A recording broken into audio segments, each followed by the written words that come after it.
નમસ્કાર. આકાશવાણી અમદાવાદ વડોદરા પ્રાદેશિક સમાચાર હિના મોદી વાંચે છે. સૌપ્રથમ મુખ્ય સમાચાર. સામૂહિક ઉપયોગ માટેના શૌચાલય બાંધવામાં અગ્રેસર રહેવા બદલ ગુજરાતને પહેલો ક્રમ કેન્દ્ર સરકારે પ્રદાન કર્યો. કોવિડ-19ના સંક્રમણને અટકાવવા માટે રાજ્યમાં કાર્યરત સીટી સ્કેન સેન્ટરની કામગીરીની ચકાસણી કરી યોગ્ય માર્ગદર્શન આપવા આરોગ્ય અગ્રસચિવની સૂચના. રાજ્ય સરકારે 15 ઓક્ટોબરથી સિનેમા, મલ્ટીપ્લેક્સ વગેરેને 50% કેપેસિટી સાથે શરૂ કરવાની મંજૂરી આપી. 5 મહાનગરપાલિકા અને 7 નગરપાલિકા માટે સીમાંકન તથા બેઠક ફાળવણી વિશે રાજ્ય ચૂંટણી પંચે આખરી આદેશ બહાર પાડ્યો. ગુજરાત ભાજપે વોટ્સએપ હેલ્પ ડેસ્ક શરૂ કરી સરકારી યોજનાની માહિતી લાભાર્થીના મોબાઇલ સ્ક્રીન ઉપર સુલભ બનાવી. અને રાજ્યમાં ગઈકાલે કોવિડના 1473 દર્દીઓ સાજા થવાનો દર 86.16% થયો. સમાચાર વિગતવાર. સ્વચ્છ ભારત દિવસની ઉજવણી નિમિત્તે સ્વચ્છ સુંદર સામુદાયિક શૌચાલય અભિયાન અને સામુદાયિક શૌચાલય અભિયાન 2020 હેઠળ રાજ્ય શ્રેણીમાં ગુજરાતને પ્રથમ પુરસ્કાર એનાયત કરવામાં આવ્યો છે, જેના પરિણામે ગુજરાત સ્વચ્છતા ક્ષેત્રે રાષ્ટ્રીય સ્તરે પ્રસ્થાપિત થયું છે. જિલ્લા કેટેગરીમાં વલસાડ જિલ્લાને તૃતીય અને બ્લોક કેટેગરીમાં કપરાડા તાલુકાને દ્વિતીય પુરસ્કાર એનાયત કરવામાં આવ્યો છે, તેમ ગ્રામ વિકાસ કમિશનર કચેરી ગાંધીનગરની યાદીમાં જણાવાયું છે. 2 ઓક્ટોબર 2020 ગાંધી જયંતિના રોજ સ્વચ્છ ભારત દિવસ ઉજવણી નિમિત્તે સ્વચ્છ ભારત મિશન ગ્રામીણ યોજના અંતર્ગત રાજ્યને 2 શ્રેણીમાં પુરસ્કાર પ્રાપ્ત થયા છે. ખોરાક અને ઔષધ નિયમન તંત્રના કમિશનર ડોક્ટર એચ.જી. કોશિયાએ જણાવ્યું છે કે કોવિડ-19ના સંક્રમણને અટકાવવા માટે રાજ્યમાં કાર્યરત સીટી સ્કેન સેન્ટરની કામગીરીની ચકાસણી કરાશે, તેમજ સંક્રમણ નિયંત્રિત કરવા અંગે વિશેષ માર્ગદર્શન પણ અપાશે. રાજ્યના જાહેર આરોગ્યની સુરક્ષાના પગલાંના ભાગરૂપે આરોગ્ય વિભાગના અગ્રસચિવ ડોક્ટર જયંતિ રવિની સૂચના અનુસાર કોવિડ-19 હેઠળ રાજ્યમાં આવેલા સીટી સ્કેન સેન્ટરની રૂબરૂ તપાસ કરીને કોરોના સંક્રમણની માર્ગદર્શિકાનો ચુસ્તપણે અમલ થાય છે કે નહીં તેની ચકાસણી કરવા તમામ અધિકારીઓને સૂચના આપીને પગલાં લેવા જણાવ્યું છે. તેમણે વધુમાં ઉમેર્યું કે સંક્રમણની કોઈ શક્યતા ઉભી ના થાય તે બરાબર સાફ થાય, હેતુસર ટેબલો તેમજ ડિસ્પોઝેબલ સીટનો ઉપયોગ કરવામાં આવે તેનું ધ્યાન રખાશે. રાજ્ય સરકારે આ 15 ઓક્ટોબરથી cinema, multiplex, video cinema, touring cinema અને ડ્રાઇવ-ઇન સિનેમા વગેરેનો 50% કેપેસિટી સાથે શરૂ કરવાની મંજૂરી આપી છે. તો સામાજિક, શૈક્ષણિક, મનોરંજન, સાંસ્કૃતિક પ્રવૃત્તિઓ, ધાર્મિક સમારોહ, અન્ય કાર્યક્રમોમાં 100 લોકોની મર્યાદામાં મંજૂરી આપવામાં આવી છે. વધુમાં કોચિંગ સંસ્થાઓ ક્રમશઃ શરૂ કરવા માટે 15 ઓક્ટોબર બાદ બીજું જાહેરનામું બહાર પાડવામાં આવશે. હવે આપ કોરોનાથી બચવા માટે મહત્વનો સંદેશ સાંભળશો. માસ્ક અવશ્ય પહેરો, એકબીજાથી સલામત અંતર જાળવો, હાથ સાબુથી વારંવાર ધુઓ, નાકનો સ્પર્શ ટાળો, ભીડભાડથી દૂર રહો, તો જ કોરોના હારશે અને તમે જીતશો. કોરોનાનું સંક્રમણ વધતું અટકાવવા માટે રાજ્ય સરકાર સતત પ્રયત્નશીલ છે. સઘન પ્રયાસો અને તકેદારી રાખવાથી કોરોના સંક્રમણથી બચી શકાય છે. ત્યારે રાજ્યના મંત્રી સુશ્રી વિભાવરીબેન દવેએ લોકોને કોરોનાથી બચવા માટેના ખાસ ઉપાયો અંગે માર્ગદર્શન આપ્યું છે.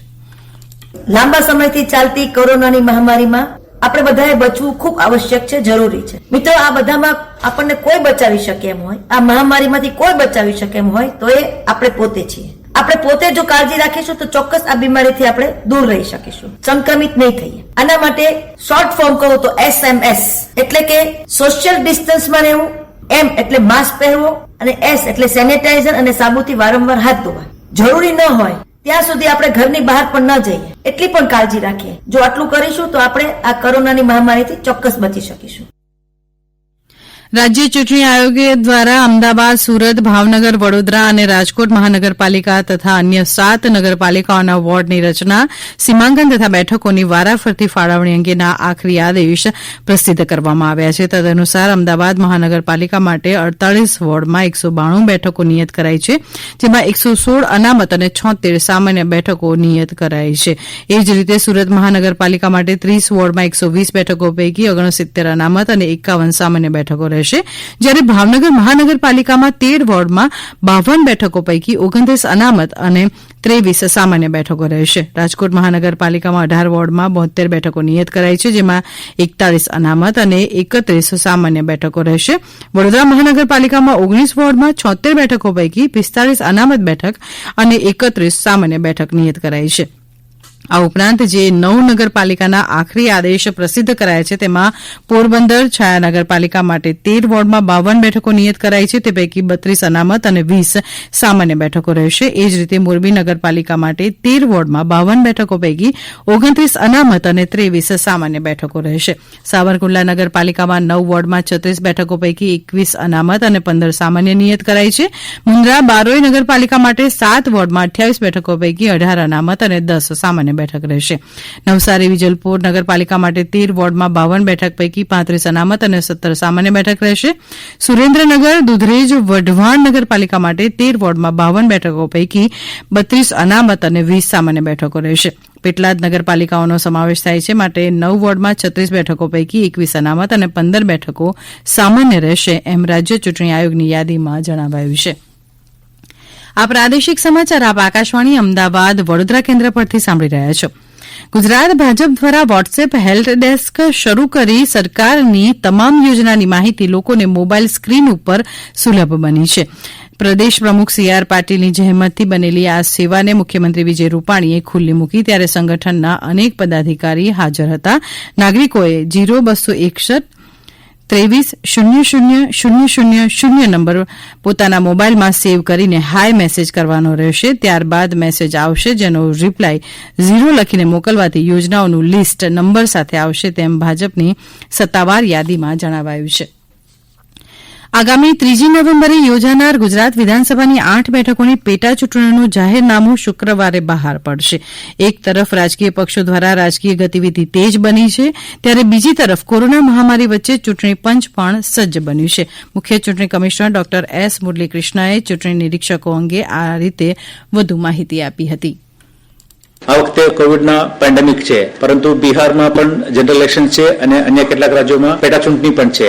એ ધ્યાનમાં રાખીને કમિશને આ વખતે બધા રાજ્યોમાંથી જેનો આ ચૂંટણીના ઓબ્ઝર્વર ડ્યુટી લાગેલા છે એમનો એ તે વિસ્તારમાં સુવિધા કરવા માટે સૂચના આપેલા હતી. એ પ્રમાણે મેં ગઈકાલે ગુજરાતમાંથી જેટલા લોકોની ઓબ્ઝર્વર ડ્યુટી આવેલા છે, જનરલ ઓબ્ઝર્વર, પોલીસ ઓબ્ઝર્વર અને ખર્ચના ઓબ્ઝર્વર્સ આ 3 ટાઈપના છે. એટલે એવા લગભગ 42 ઓફિસર્સનો અહીંયાથી અમે ટ્રેનિંગ આપવામાં છે. એ પૈકી 11 આઈએએસ ઓફિસર્સનો ગુજરાતમાંથી જવાનું છે અન્ય રાજ્યોમાં. એવા અહીંયા કચેરીમાં સીઓની કચેરીમાં વ્યવસ્થા ગોઠવેલ હતી વીસીના, અને 5 પોલીસ ઓબ્ઝર્વર્સનો અમદાવાદ કલેક્ટર ઓફિસમાં જે મિટિંગ હાલ છે ત્યાં કરવામાં આવેલ છે. 26 ઇન્કમ ટેક્સ અને કસ્ટમ્સ એક્સાઇઝ ઓફિસરના છે એ ખર્ચ નિરીક્ષક તરીકે જવાનું છે. એમને આયકર ભવનમાં મિટિંગ હોલમાં વ્યવસ્થા કરીને આ રીતે 3 જગ્યામાં આ નિરીક્ષકો વ્યવસ્થા કરીને ગઈકાલે કમિશન દ્વારા એનું બ્રીફિંગ આપવામાં આવેલ છે. હવે પછી આ લોકોની કમિશન ડ્યુટી સોંપ્યા પ્રમાણે અન્ય રાજ્યોમાં ફરજ ઉપર જશે.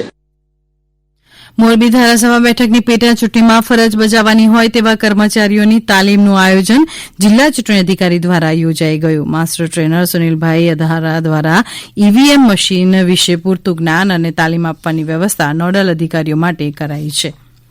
રાજ્યમાં ગઈકાલે કોવિડના 1473 દર્દીઓ સાજા થતા સાજા થવાનો દર 86.16% થયો છે. રાજ્યમાં અત્યાર સુધીમાં કુલ 1,25,243 દર્દીઓ સાજા થયા છે.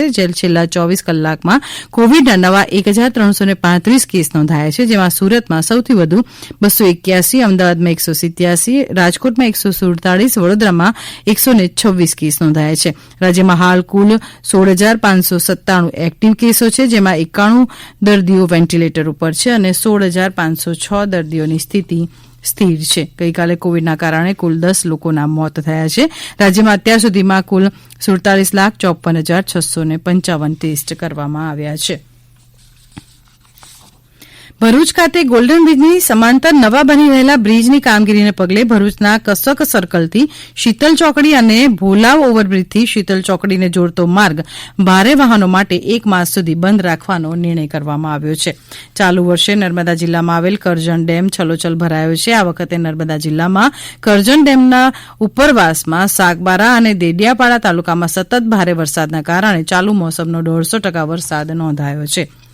વેરાવળમાં સીઆઈએફટી એચઆરડીએલ સેલ દ્વારા કર્મચારીઓની કાર્યક્ષમતા વધારવા માટે અસરકારક આરોગ્ય સંચાલન વિષય પર 2 દિવસીય તાલીમ કાર્યક્રમનું આયોજન કરવામાં આવ્યું હતું. અંતમાં મુખ્ય સમાચાર ફરી એકવાર. સામૂહિક ઉપયોગ માટે શૌચાલય બાંધવામાં અગ્રેસર રહેવા બદલ ગુજરાતને પહેલો ક્રમ કેન્દ્ર સરકારે પ્રદાન કર્યો. કોવિડ-19 સંક્રમણને અટકાવવા માટે રાજ્યમાં કાર્યરત સીટી સ્કેન સેન્ટરની કામગીરીની ચકાસણી કરી યોગ્ય માર્ગદર્શન આપવા આરોગ્ય અગ્ર સચિવની સૂચના.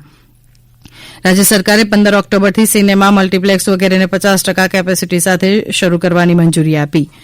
5 મહાનગરપાલિકા અને 7 નગરપાલિકા માટે સીમાંકન તથા બેઠક ફાળવણી વિશે રાજ્ય ચૂંટણી પંચે આખરી આદેશ બહાર પાડ્યા. અને રાજ્યમાં ગઈકાલે કોવિડના 1473 દર્દીઓ સાજા થતા સાજા થવાનો દર 86.16% થયો. આકાશવાણી અમદાવાદ વડોદરા કેન્દ્ર પરથી પ્રાદેશિક સમાચાર પૂરા થયા.